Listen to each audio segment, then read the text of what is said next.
Hey guys, today we're gonna learn about what is Amazon VPC and what are the public subnet and private subnet in Amazon VPC, and then we're gonna learn how to create a Amazon VPC in the cloud. So just to start with the concept, what is Amazon VPC? It's a kind of isolated network in Amazon network, so which help you or enable you to launch your cloud computing resources in a virtual network. So this is how Amazon is defining the VPC. So now just I want to go into a high level concept, how they have organized their VPC or how their data centers are located. So if you look at this diagram, so in this diagram you will see there is a region. Region is just like it could be a like country or a particular physical location. So within that region you have three availability zone. So it's depend, okay, they could have one availability zone or it could have two availability zone or three. It's depend on the AWS how they have done. So what is a availability zone? So availability zone, you can think of like, okay, one or more data center. So to simplify the concept, to understand it, you can consider it like, okay, one availability zone is just like a one data center. So region, to simplify the understanding, you can think, okay, it's a one country. So like in Singapore, Amazon could have two data centers or three data centers. So each data center we can call a availability zone. But from definition perspective, availability zone can have one or more data center. Okay, so now if we understood the concept of region could be a country and availability zone could be a one or more data center. So now if you want to create our virtual private cloud in this kind of setup where in a country we have two or three data center, so we can create our VPC. So if you look at this diagram, in this diagram we have one VPC and this VPC have one availability zone. And in that particular availability zone we have two subnet. One is public subnet, one is private subnet. So public subnet is what? Public subnet is where all your servers can access the internet resources. So there is no difference between like how to create a public subnet or how to create a private subnet. Only the difference is if you have attached an internet gateway. So this line represents that a internet gateway, it is attached to a subnet, and now the internet can reach to these resources. These resources you can say like, okay, your EC2 instances, or you can call any other service also which is hosted in public subnet. So internet, there is a bidirectional communication between the resources in public subnet and the internet gateway. But like if you come to private subnet, there is no internet gateway attached to that. So if a subnet which don't have a internet gateway attached, or the resources in the private subnet which can't connect to the internet resources directly, then you will call that subnet as a private subnet. So private subnet resources although can reach to internet through a net gateway.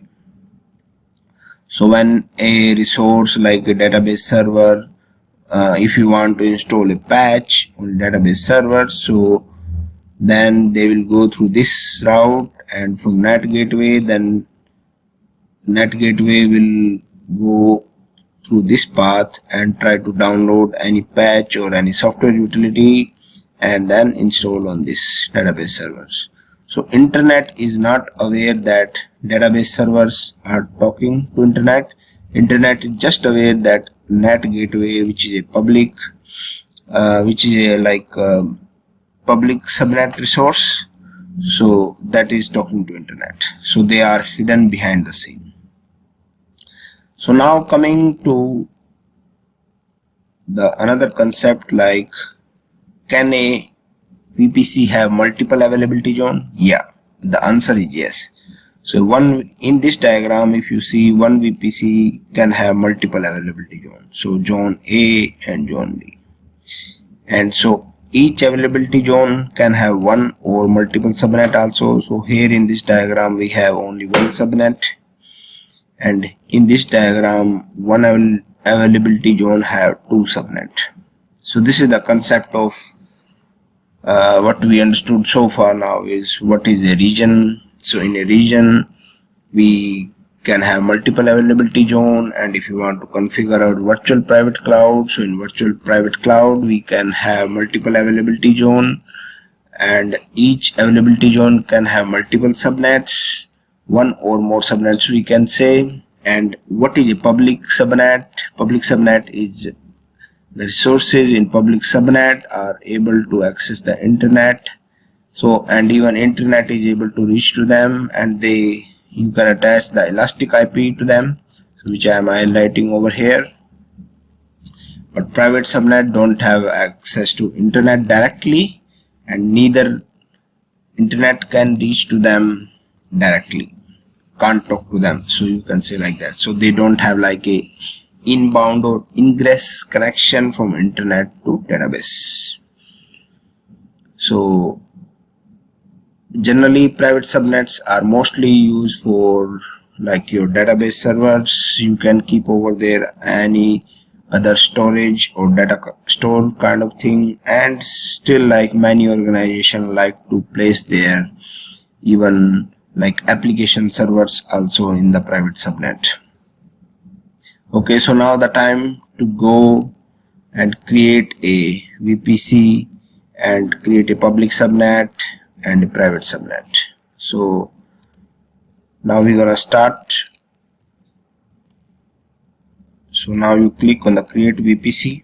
So here if you want to see, so in services you can just type the VPC and then you will see isolated cloud resources, what the definition for VPC. And now you can create a VPC. So let's say I'm creating VPC, test VPC, and what should go in the CIDR block. So for example you can just go with this. So we don't need IPv6. Tenancy is default or dedicated. So default means okay, the resources launched in your VPC can be like the physical machine can be shared with another customer of AWS. If you go with dedicated, then one server, physical server will be allocated to your VPC. So the dedicated instances are more expensive because the physical hardware belongs to you, but if you don't have, like if you don't belong to payment industry or financial transaction, definitely you can just go with the default tenancy.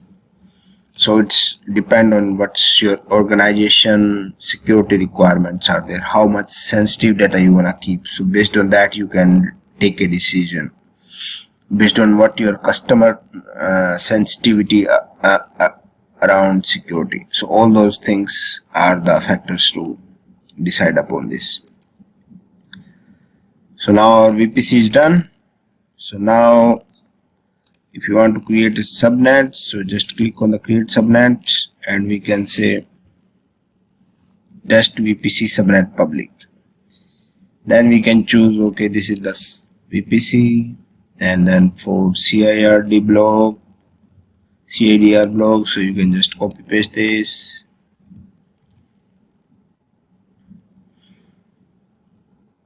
So we have created our public subnet also.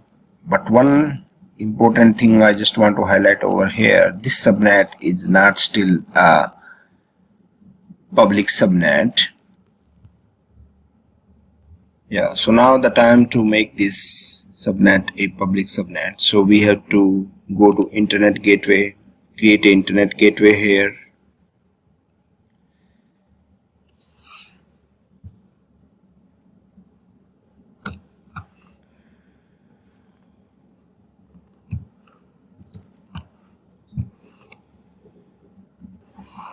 So now our internet gateway is created. So now we're gonna attach this internet gateway to the VPC. So this is the test VPC. Click on attach a internet gateway, and we are now go to the subnet. So in subnet, click on the route table. So here we have to modify the route table. So in the route table, click on the subnet association.